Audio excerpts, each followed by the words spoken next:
Assalamualaikum warahmatullahi wabarakatuh. Alhamdulillahilladzi bi ni'matihi tatimmus shalihat wassalatu wassalamu ala Rasulillah wa ala alihi wa sahbihi wa man walah, amma ba'd. Sidang jemaah sekalian, tuan-tuan dan puan-puan rahimani wa rahimakumullah. Alhamdulillah, pagi ini kita menyambung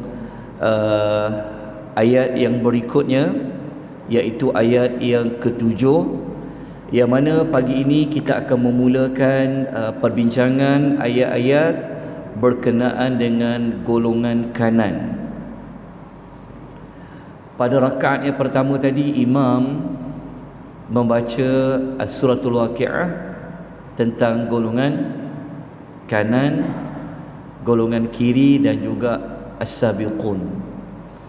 Jadi pagi ni kita masuk kepada ashabul yamin, iaitu golongan kedua penghuni syurga yang dipanggil sebagai golongan kanan. Nota insya-Allah akan menyusul kemudian. Baik, kita bacakan ayat 27 terlebih dahulu. A'udzubillahi minasyaitonirrajim.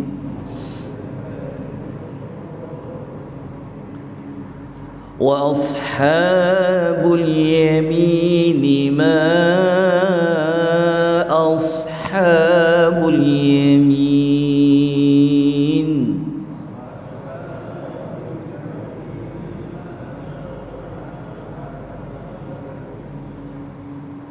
Okay, terjemahan ayat, wa ashabul yamini, dan golongan kanan.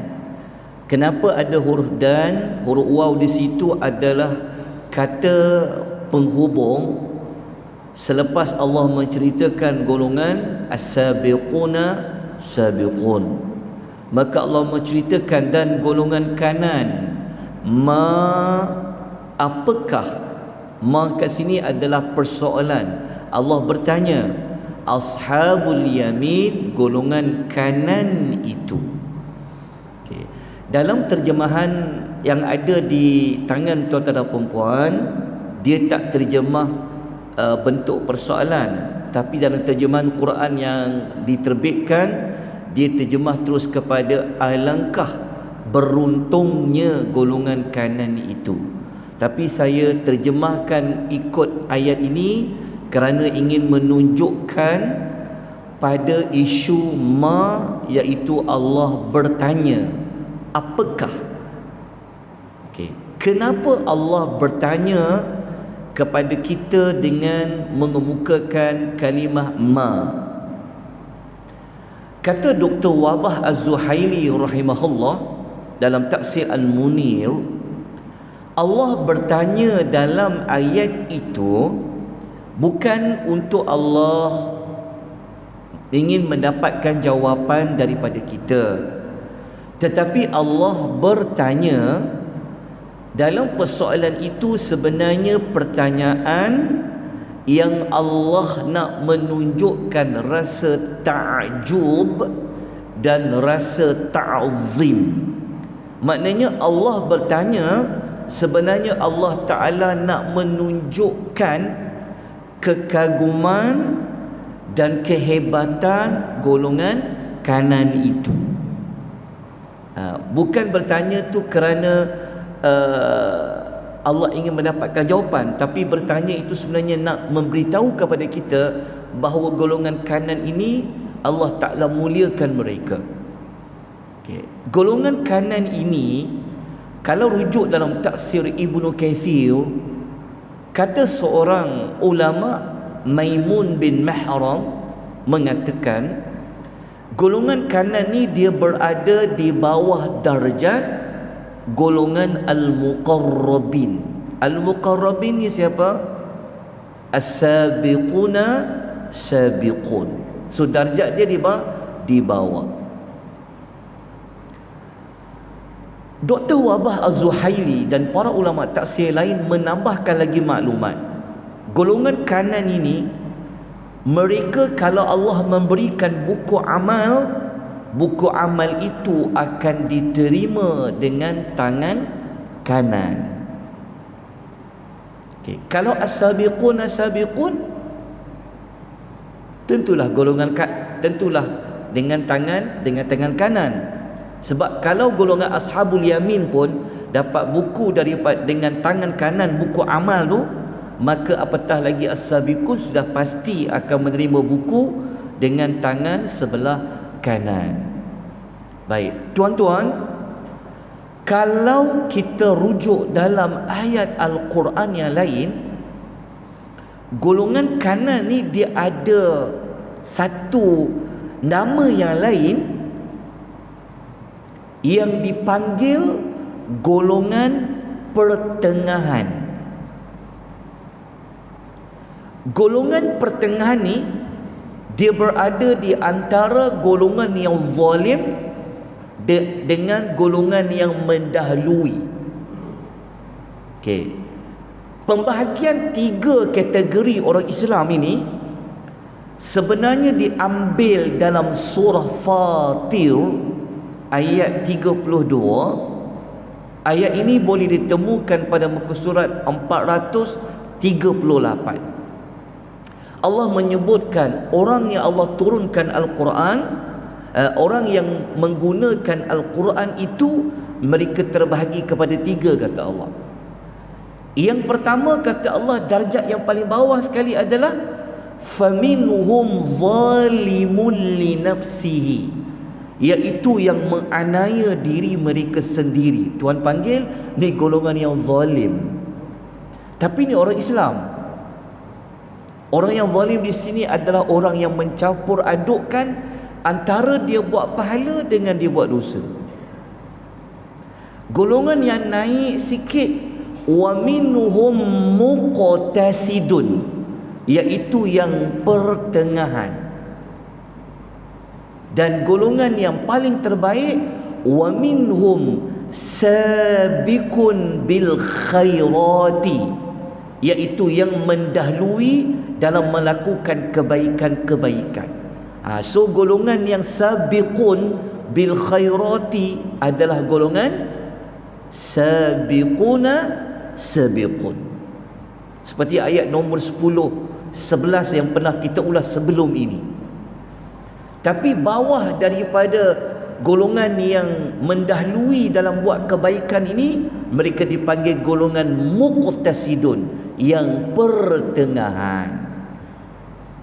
Kalau tuan-tuan imbal balik dengan golongan sabiqun, golongan pertengahan ni ataupun golongan kanan ni, tentulah amal mereka lebih bawah lagi daripada amal golongan sabiqun. Kalau golongan sabiqun buat yang wajib, tinggal yang haram, buat yang sunat, tinggal yang makruh. Golongan pertengahan ni, golongan kanan ni, amal mereka tak banyak pada sunat, makruh pun mereka langgar, yang harus pun mereka manfaatkan sepenuhnya. Itu beza dia. Dan kalau tuan-tuan dan puan-puan perasan, pada rakaat pertama imam membaca tentang bagaimanakah balasan orang yang kalau dia golongan sabiqun, malaikat akan datang kepada dia ketika nak cabut nyawa.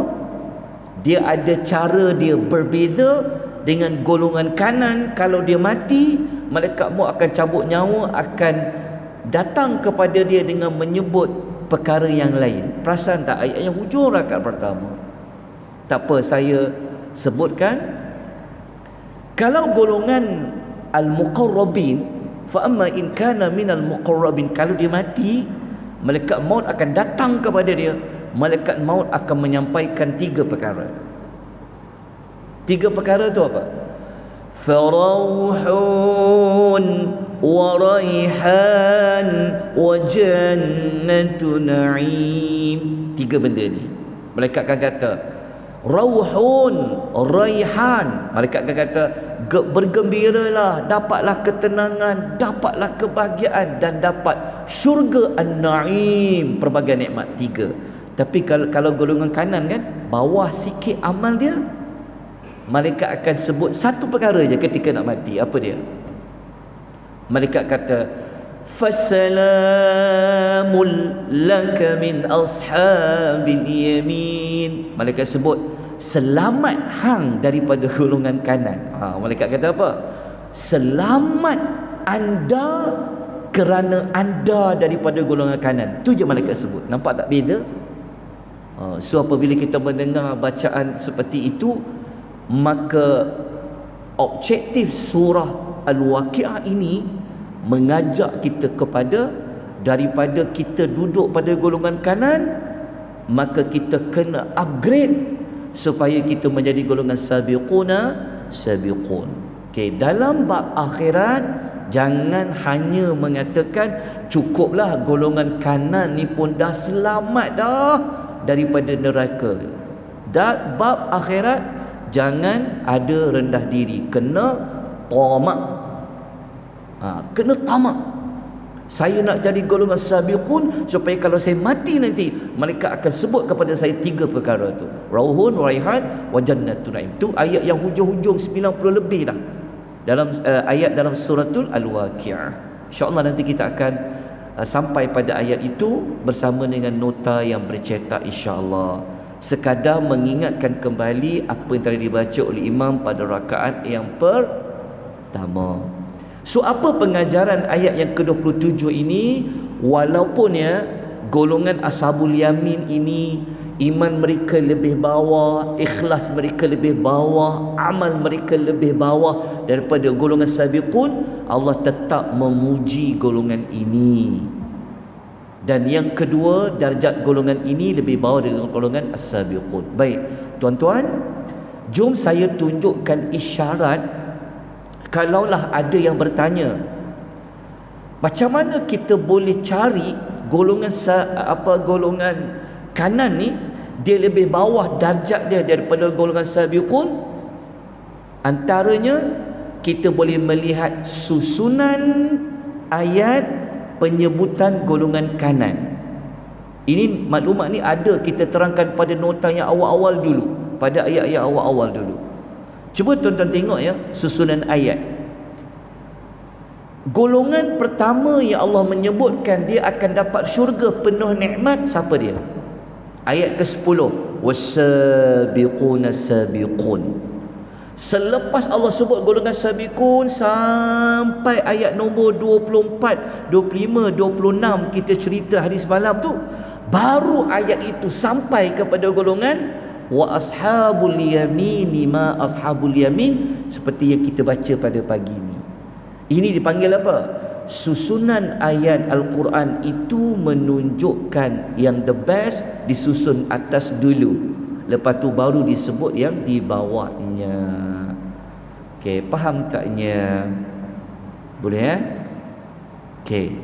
Dia macam tak seronok, dia tak ada nota tu, dia macam dia. Okey, insya-Allah saya akan sampai insya-Allah. Bagi saya sedikit waktu, 2 hari ni saya ada bengkel, mungkin tak dapat tumpu nak siapkan nota. Hari Khamis baru nak buat secara full. Hari Jumaat baca suratul Kahfi, bismillah. Insya-Allah. Insya-Allah akan sampai ya. Okey. Ayat nombor 28. Mari kita memasuki penerangan tentang apa yang Allah sediakan untuk golongan kanan. Tuan-tuan, nanti tolong buat perbandingan sendiri golongan as-sabiqun dengan golongan kanan ni. Cara Allah menyebut nikmat syurga ni berbeza. Kalau masa golongan as-sabiqun, sebelum Allah perincikan nikmat syurga, Allah kata dulu fi jannatin na'im, fi jannatin na'im, mereka dapat syurga yang penuh nikmat. Tapi golongan kanan ni Allah tak sebut. Allah terus sebut ayat nombor 28, fi sidrim makhdud.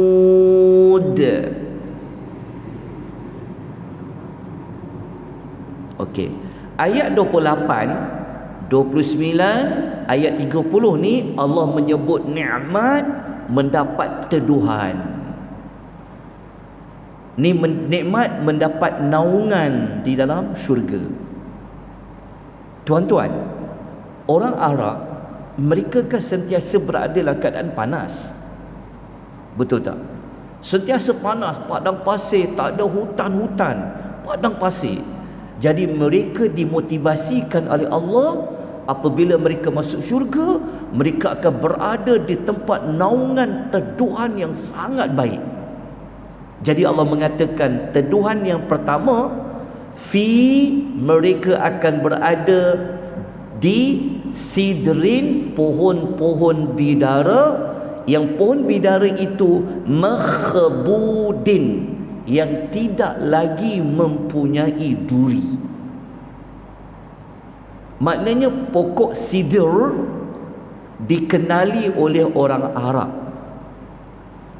Pokok sidr itu sebenarnya dia mempunyai duri, tetapi di dalam syurga Allah buang duri itu.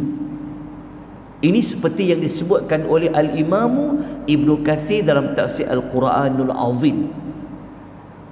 Kalau dekat dunia, pokok sidir, pohon bidara tu, buahnya sikit tapi durinya banyak. Nanti Allah akan tukar dalam syurga, buahnya banyak, lepas tu tak ada pula duri. Dalam masa yang sama, dalam tafsir Al-Karimur Rahman mengatakan, pohon bidara ni keistimewaan lain dia, pokok dia sangat rendang, meneduhkan, dan boleh digunakan untuk tempat beristirahat. Macam tuan-tuan lah, lalu bawah pokok-pokok yang rendang, banyak dia punya dahan-dahan, daun-daun pun duduk kat situ, nak elak daripada apa? Hujan ke, panas ke. So bayangkan orang Arab yang sentiasa panas, apabila mereka disebutkan nanti masuk syurga, duduk di bawah pokok yang rendang, daunnya lebat. Okey, boleh tuan? Pokok sidir. Okey, soalan yang ingin kita rungkaikan adalah, kenapa perlu Allah sebut pokok tu dicabut duri dia? Dan kenapa Allah sebut pokok bidara terlebih dahulu daripada pokok? Lepas ni kita akan jumpa ada satu pokok macam kita pernah dengar, iaitu pokok pisang. Pokok pisang, daun dia besar tak? Tu ya, ingat satu lagu di bawah pokok pisang tu, memori daun pisang tu. Pokok pisang ni kan, pokok pisang, kalau sebut pokok pisang, tuan-tuan akan ingat apa? Ingat daun ke ingat buah? Buah kan? Tapi pokok pisang ni juga dia mempunyai daun dia. So Tuhan nak kata dalam syurga ni penuh dengan pohon-pohon. Tapi sebelum Allah sebut pokok pisang tu, Allah sebut dulu pokok bidara. Daunnya lebat tapi daun dia kecil-kecil. Kenapa sebut pohon bidara dulu, baru Tuhan nak sebut pohon pisang? Okey, kita akan rungkaikan. Nombor satu, soalan nombor satu, dalam tafsir Al-Misbah mengatakan, Al-Imamul Biqai menyebutkan, dalam syurga ni tidak akan ada sesuatu yang akan mengganggu, yang menyakiti penghuni syurga. Sampai macam tu Allah buat. Sampaikan pohon tu tak ada pohon yang berduri yang sampai boleh melukakan ahli syurga. Allah takkan buat macam tu bagi ahli syurga. Tuan-tuan bayangkan, aman sejahtera duduk dalam syurga.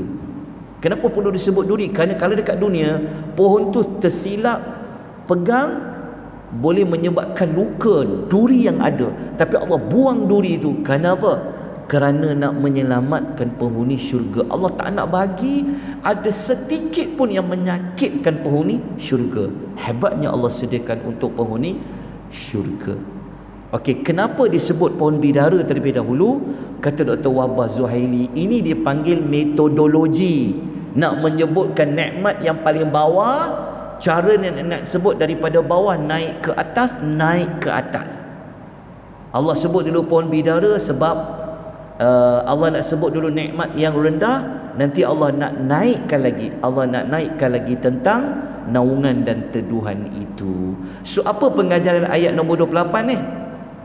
Mudah sahaja, pohon bidara salah satu tempat teduhan penghuni syurga, dan pohon bidara tidak ada duri yang boleh menyakiti dan melukakan penghuni syurga.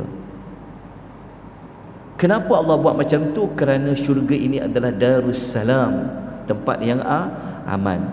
Jadi kita akan masuk ayat nombor 28, tapi ayat 29 tentang teduhan yang kedua, bukan nombor 1, tapi daunnya besar. Ini adalah pokok pisang. Tapi kita dah 20 minit 47 saat, kita kena sambung esok. Ayat nombor 29 boleh? Aqulu qouli hadza wa astaghfirullahal azim wa billahi taufiq wal hidayah. Wassalamualaikum warahmatullahi wabarakatuh.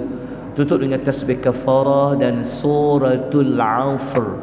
Subhanakallahumma wa bihamdika asyhadu an la ilaha illa anta astaghfiruka wa atubu ilaik. Wal 'asr innal insana lafi khusr illa alladhina amanu wa 'amilus salihat wa tawasaw bil haqq wa tawasaw bis sabr. Alhamdulillah. Pesan balik. Alhamdulillah. Hadakum. Notasi bagi hari Isnin. Isnin. Tapi saya cubalah as soon as possible. Demam 2 hari tu tak ada nak buat. Mana dong? Dah salam tu. Mam, dah salam kena cuci tangan balik.